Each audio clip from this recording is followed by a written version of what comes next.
ओम नमो भगवते वासुदेवाय। चतुर्थ स्कंध प्रथमोऽध्याय। मैत्रेय उवाच। एबे हो शुण एकचित्ते चतुर्थ स्कंध भागवते। पूर्वे जे पद्मजोनि तनु जन्मिले स्वयंभुव मनु। ता नारी शतरूपा नाम पूजित सर्वगुण धाम। तार उदरे बेनि सुत अपर तीनोटी दुहित। आकृति देवहूति बेनि प्रसूति नामे कन्या तिनि। आकृति रुचिकी बरिला पुत्रिका अर्थे विभा देला। जे धर्म विधि वेद अंगे विचारी शतरूपा संगे। से प्रजापति गृहे आणी स्वधर्मे आकृति घरणी। से कन्या गर्भे ऋषि बेर्जे पुत्र दुहिता महातेजे। जन्मिले अति सुलक्षण ताहांक नाम एबे शुण। यज्ञ पुरुष तांक बसे जन्म होइले विष्णु अंशे। कन्या स्वरूपा सुलक्षणा ता नाम कल्पिला दक्षिणा। से बेनि कन्या पुत्र आणी स्वगृहे मनुक घरणी। निज पत्य प्रिय भावे पाळई मनु वंश लाभे। एमन्ते गला दिन केते से मनु अलंकार जुते। यज्ञ संपूर्णे कन्या देला निगम मोते मर्म धर्म कला। यज्ञ संपूर्णे कन्या देला निगम मोते धर्म कला। से यज्ञ पति कन्या पाई गृहस्थ धर्म विधि बही। दक्षिणा गर्भे मुनि बला द्वादश पुत्र जन्म कला। तोष पुत्र बेनि संतोष भद्र शांति तिनि। षष्ठरे पुत्र इडस्पति वेदे अधिक जार मति। इंदुक विजय विभुस्वान् सोदेव द्वादशे रोचन।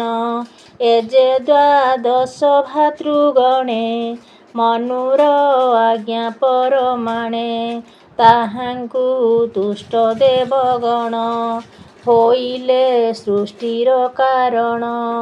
मरीचि आदि सप्त मुनि यज्ञकु इंद्र पदे घेनि। उतान पाद प्रिय व्रत एबेनि मनु राजा सुत। एहांक वंशे राजा जेते पुत्र पौत्र प्रमिते। जे कन्या देवहूति नाम ताहांकु लभिला कर्धम। ताहार नव कन्या गर्भे जे अबा पूजिले पूर्वे। से कथा कहिबि मु तोते तु जेबे पचारिलु मते। प्रसूति कन्या मनु राजा देई दक्षकु कला पूजा।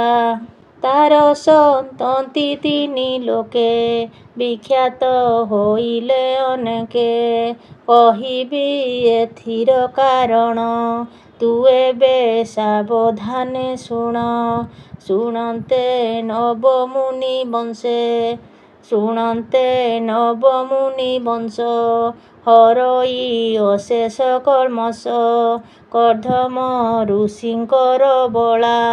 ज्येष्ठ दुहिता तारे देला मरीचि बेर्जे ता उदरे। जन्मिले बेनि कुमरे कश्यप पूर्णिमा जे दुई। सुचि सुंदर बेनि भाई एबेनि भाईंकर वंश। जगते होइले प्रकाश ବିରଳ ବିଶ୍ୱର ସେ ସୁତ, ଅପରେ ବିଶେଷ ବିଦିତ। ଦେବକୁଲ୍ୟା ଯେ କନ୍ୟା ତାର, ସଂସାରେ ହୋଇଲା ପ୍ରଚାର। ସେ ଅନସୟା ଅତ୍ରି ନାରୀ, ଅତି ସୁନ୍ଦରୀ ସୁକୁମାରୀ। ତାହାର ଗର୍ଭେ ତିନି ସୁତ, ହୋଇଲେ ଜଗତ ବିଦିତ। ଦତ୍ତ ଦୁର୍ବାସା ସୋମ ତିନି, ତିନି ଦେବଙ୍କ ରୂପ ଘେନି। ବିଦୁର ଉବାଚ ଅତ୍ରିର ପତ୍ନୀ ଗର୍ଭଗତେ, ତ୍ରିଦେବ ଜନ୍ମିଲେ ଜଗତେ। ସେ ବ୍ରହ୍ମା ବିଷ୍ଣୁ ତ୍ରିପୁରାରି, ସୃଷ୍ଟି ପାଳନ ଅନ୍ତକାରୀ। ଏକଥା ସଂଶୟ ତ ମୋତେ, ଭୋ ମୁନି କହ ଶୁଦ୍ଧ ଚିତ୍ତେ। କି ହେତୁ କି କର୍ମ ବିଚାରି, କିମ୍ପା ଜନ୍ମିଲେ ଦେହଧାରୀ।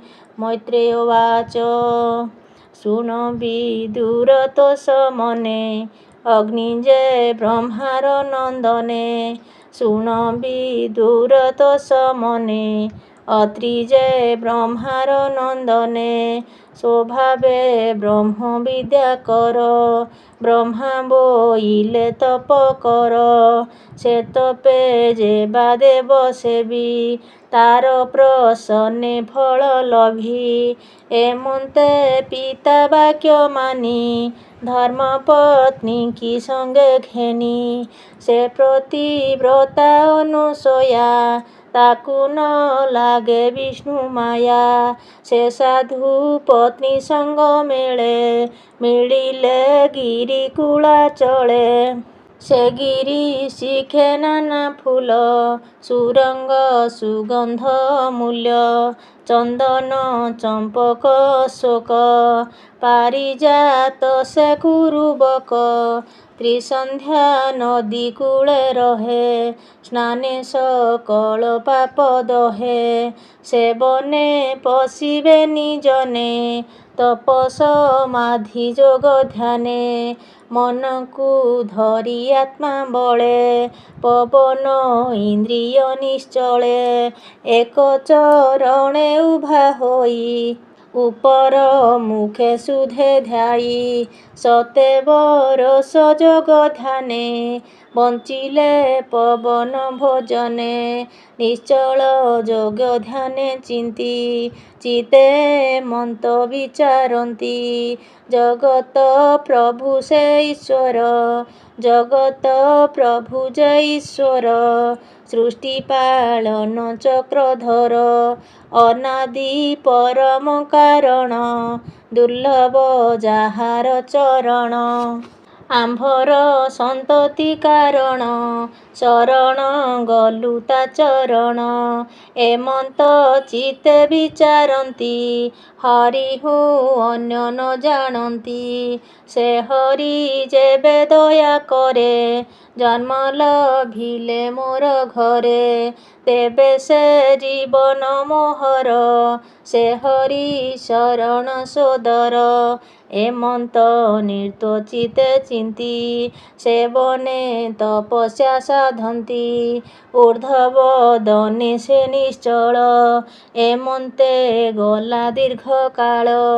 ପ୍ରାଣ ସଂଯମ ଶ୍ରମ ବଳେ, ଶିରେ ଉପୁଜିଲା ଅନଳେ।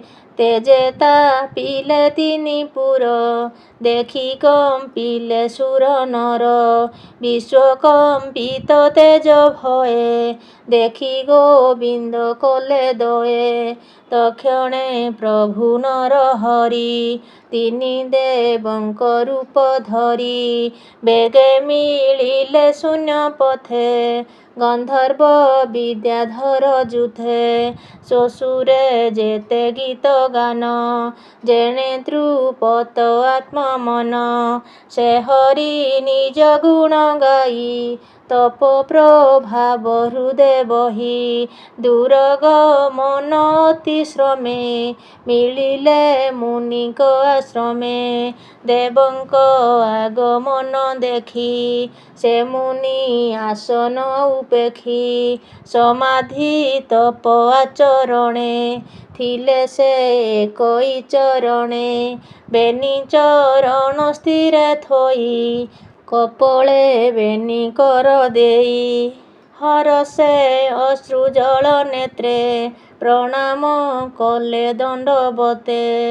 ଉଠି ଚାହଁଇ ଶୂନ୍ୟ ମାର୍ଗେ ତିନି ମୂରତି ଦେଖି ଆଗେ। ବୃଷଭ ପକ୍ଷୀ ରାଜ ଯାନେ ପରମହଂସଙ୍କ ବିମାନେ। ତିନି ଦେବଙ୍କ ଚିହ୍ନ ଦେଖି ନିର୍ମଳ କଲା ବେନି ଆଖି। ଦେଖଇ ବ୍ରହ୍ମା ବିଷ୍ଣୁ ହର ନିଜ ଆୟୁଧେ ମନୋହର। ପ୍ରସନ୍ନ ଦିଶେ ମୁଖ କାନ୍ତି ଈଷତ ହାସେ ଶୋଭା ପାନ୍ତି। ଏମନ୍ତେ ଦେଖି ତିନି ମୁଖ ମୁନି ଛାଡ଼ିଲେ ମନ ଦୁଃଖ। କଣ୍ଠ କଣ୍ଠିତ ଗଦ ଗଦେ ପ୍ରଣାମ କଲେ ତିନି ପାଦେ। କର ଯୁଗଳ ଶିରେ ଦେଇ ବୋଲଇ ତାଙ୍କ ମୁଖ ଚାହିଁ। ଅତ୍ରିରୁବାଚ ସ୍ଥିତ ଉଦ୍ଭବ ଲୟ କାର୍ଯ୍ୟେ ତୁମ୍ଭର ଶରୀର ବିରାଜେ। ଭକ୍ତଜନଙ୍କ ପ୍ରିୟ ଭାବେ ଶରୀର ବହୁ ଅନୁରାଗେ। ଉଠି ଚାହିଁଲା ଶୂନ୍ୟ ମାର୍ଗେ ଶ୍ଵେତ ଅସିତ ପୀତ ରାଗେ। ତୁମ୍ଭେ ଯେ ବ୍ରହ୍ମା ବିଷ୍ଣୁ ହର ମୁଁ ତୁମ୍ଭ ଚରଣେ କିଙ୍କର। ତୁମ୍ଭର ରୂପ ଏ ସଂସାରେ ପ୍ରକାଶେ ଜନ ଉପକାରେ। ଏମନ୍ତେ ଅତ୍ରି ବାକ୍ୟ ଶୁଣି ବିଷ୍ଣୁ ଶଙ୍କର କୁଶ ପାଣି। ଦେବାଉଚୁ କହନ୍ତି ଅତ୍ରି ମୁଖ ଚାହିଁ ଓ ମୁନି ଭାଗ୍ୟବନ୍ତ ତୁହି। ତୋହର ପ୍ରାୟ ତପ ଘୋରେ ତପସ୍ୱୀ ନାହିଁ ଏ ସଂସାରେ। ପତ୍ନୀ ସହିତେ ଦୁଃଖ ସହି ତପ ଯେ କଲୁ ବନେ ରହି। ଚିତ୍ତେ ତୁ କଳ୍ପିଅଛୁ ଯାହା ତେଣୁ ଆମ୍ଭର ତୋତେ ଦୟା। ମନେ ତୁ ସଂଶୟ ନ କର ହୋଇବୁ ତୁମ୍ଭର କୁମର।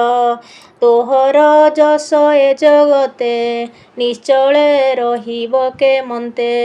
କହିବୁ ସତ୍ୟ ଏ ବଚନ ଏମନ୍ତ କହି ଅନ୍ତର୍ଦ୍ଧାନ।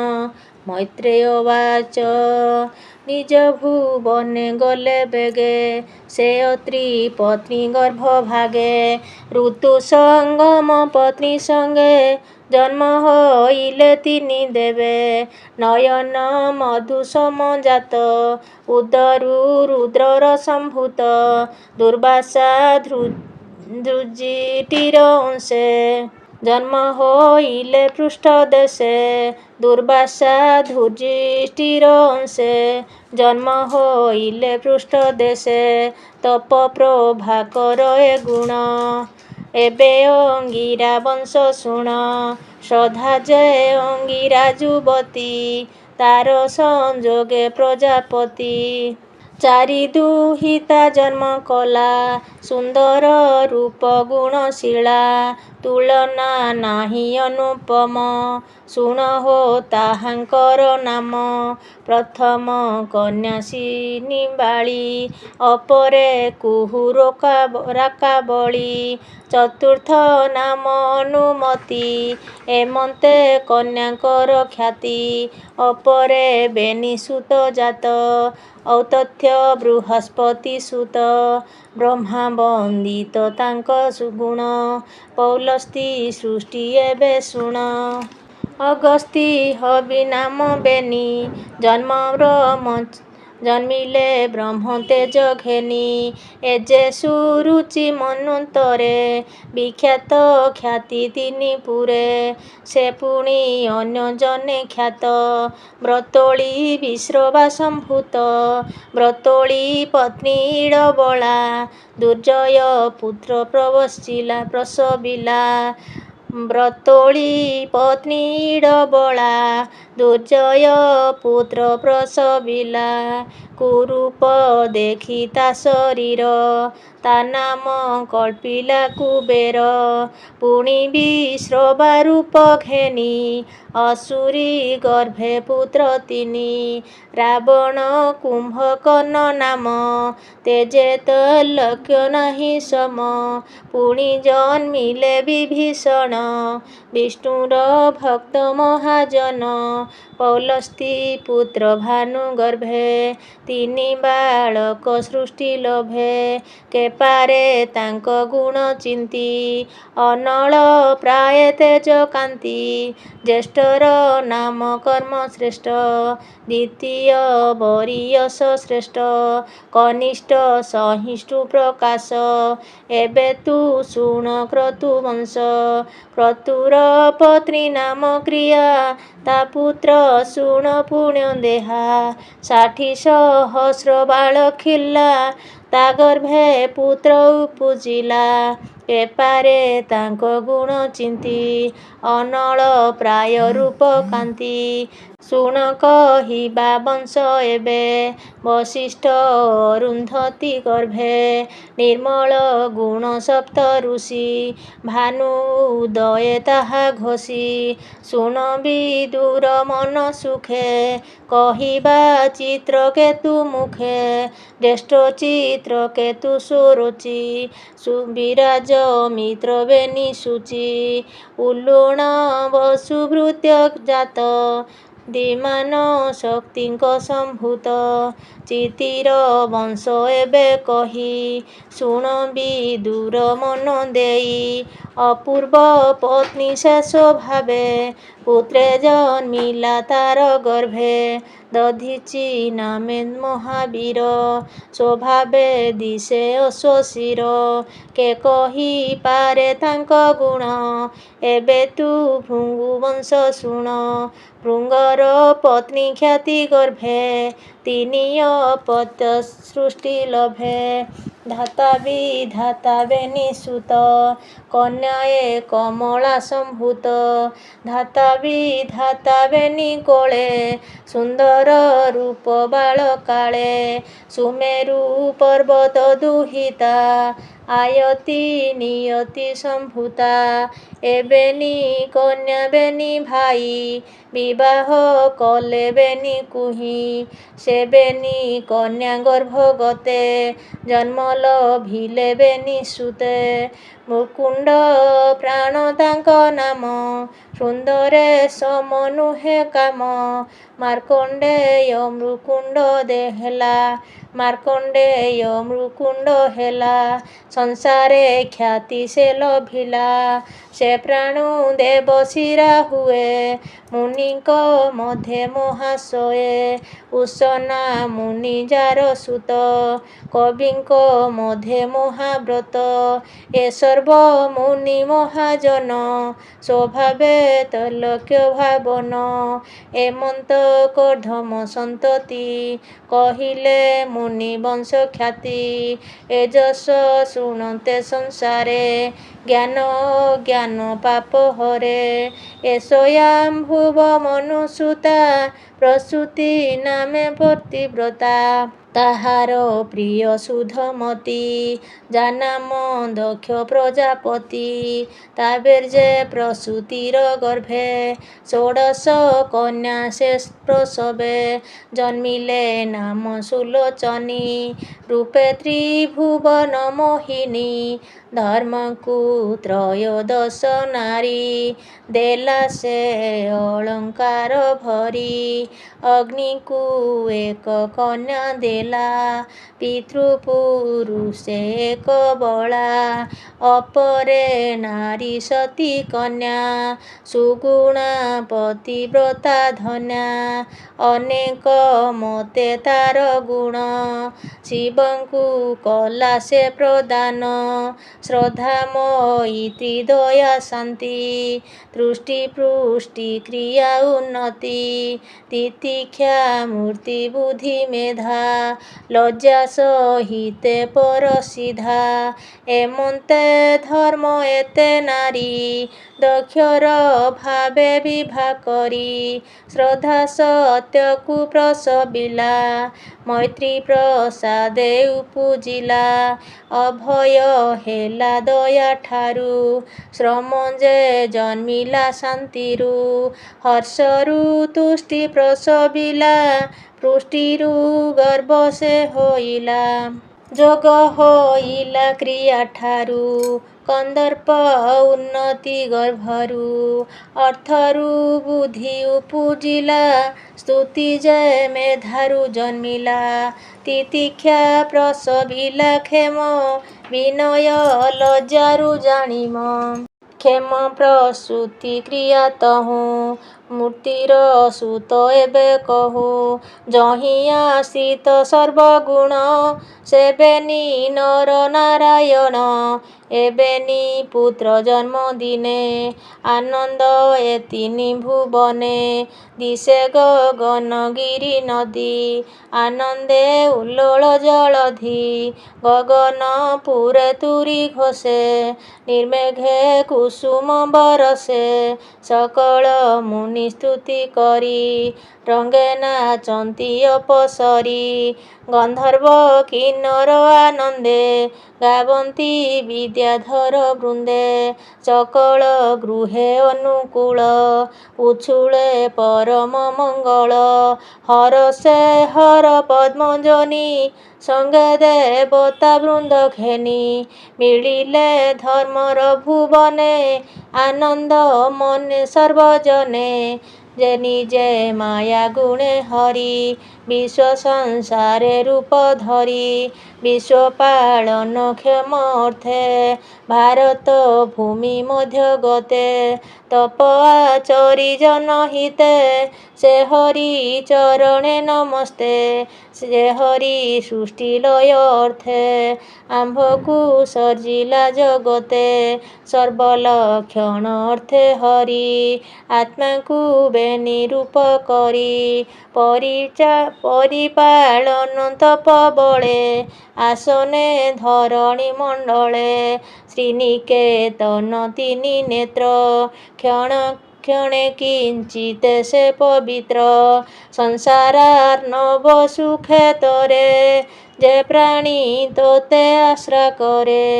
ଏମନ୍ତ ସୁର ଗଣେ ଗାଇ ସ୍ତୁତି କରନ୍ତି ମୁଖ ଚାହିଁ ଜଗତ ହିତେ ତପ ଅର୍ଥେ ସେ ଗନ୍ଧ ମାର୍ଦ୍ଧନ ପର୍ବତେ ମିଳିଲେ ଶୁଭ ଲଗ୍ନ ବେଳେ ଭାରତ ଭୂମି ସୁମଙ୍ଗଳେ ସେବେନି ରୂପ ବିଷ୍ଣୁ ଅଂଶେ ଜନ୍ମ ହୋଇଲେ ଧର୍ମ ବଂଶେ ଭୂମିର ଭାରା ନିବାରଣେ ଜଗତ ପରମ କାରଣେ ସମ୍ଭବେ ଯଦୁ କୁରୁ ବଂଶେ କୃଷ୍ଣ ଅର୍ଜୁନ ବିଷ୍ଣୁ ଅଂଶେ ଅଗ୍ନିରେ ସ୍ୱହା ଶୋଧା ନାରୀ ତିନି ଅପତ୍ୟ ଜନ୍ମ କରି ପାବକ ପବମାନ ସୂଚି ହୁତ ଭୋଜନ ଜଳ ରୁଚି ଏ ତିନି ବୀର୍ଯ୍ୟ ଅଗ୍ନି ଗଣେ ଜନ୍ମିଲେ ସଂସାର ଧାରଣେ ଊନପଞ୍ଚାଶ ରୂପ ହୋଇ ତେଜେ ଗଞ୍ଜତି ସ୍ୱର୍ଗମୟୀ ସ୍ୱଚ୍ଛନ୍ଦେ ପିତୃଗଣ ସଙ୍ଗେ ମିଳନ୍ତି ବୈତାଳିକ ରଙ୍ଗେ ଯେ ବ୍ରହ୍ମା ବାଦି ବିପ୍ରଗଣେ ସେ ଯଜ୍ଞେ ମନ୍ତ୍ର ଉଚ୍ଚାରଣେ ଅଗ୍ନିକୁ କହନ୍ତି ବରଣ ଅଗ୍ନିକୁ କରନ୍ତି ବରଣ ତାହାଙ୍କ ନାମ ଏବେ ଶୁଣ ଅଗ୍ନି ସୁଧା ଯେ ବହିର୍ଷଦ ସୋମପା ଆର୍ଯ୍ୟପ ସୁବେଦ ଅଗ୍ନିର ପତ୍ନୀ ସୋହା ନାମ ସ୍ୱରୂପ ଗୁଣେ ଅନୁପମ ତାର ଉଦରେ କନ୍ୟା ବେନି ଜନ୍ମିଲେ ପିତୃରୂପ ଘେନି ଅଷ୍ଟବ ଶୃଙ୍ଗ ନାମ ଭଣୀ ଯା ନାମ ବିଷ୍ଣୁ ତା ଧରଣୀ। ଏବେନି କନ୍ୟା ଯୋଗ ଜ୍ଞାନୀ ବଞ୍ଚନ୍ତି ଭୁବନ ପାବନୀ। ଏମନ୍ତ ଦକ୍ଷ ପ୍ରଜାପତି ତାର କୁମାରୀ ନାମ ସତୀ। ଈଶ୍ୱର ପତ୍ନୀ ଶେଷ ଭାବେ ତାର ଚରିତ ଶୁଣ ଏବେ। ଆତ୍ମା ସଦୃଶ ପୁତ୍ର ଗର୍ଭେ ସେ ସତୀ କେବେ ହେନ ଲଭେ। ପିତାର ଯଜ୍ଞଶାଳେ ଯାଇ ସ୍ୱାମୀର ଛଳେ କ୍ରୋଧ ବହି। ଦେବଙ୍କ ମଧ୍ୟେ ଯଜ୍ଞଶାଳେ ଜୀବନ ଛାଡ଼ିଲା ନଳେ। ଚତୁର୍ଥ ସ୍କନ୍ଧେ ଭାଗବତ କହଇ ପ୍ରଜଗନ୍ନାଥ। ଇତି ଶ୍ରୀମଦ୍ଭାଗବତେ ମହାପୁରାଣେ ପାରମହଂସ ସଂହିତାୟାं 82 ଚତୁର୍ଥ ସ୍କନ୍ଧେ मैत्रेय विदुर संवादे नाम प्रथमोऽध्यायो। ओम नमो भगवते वासुदेवाय।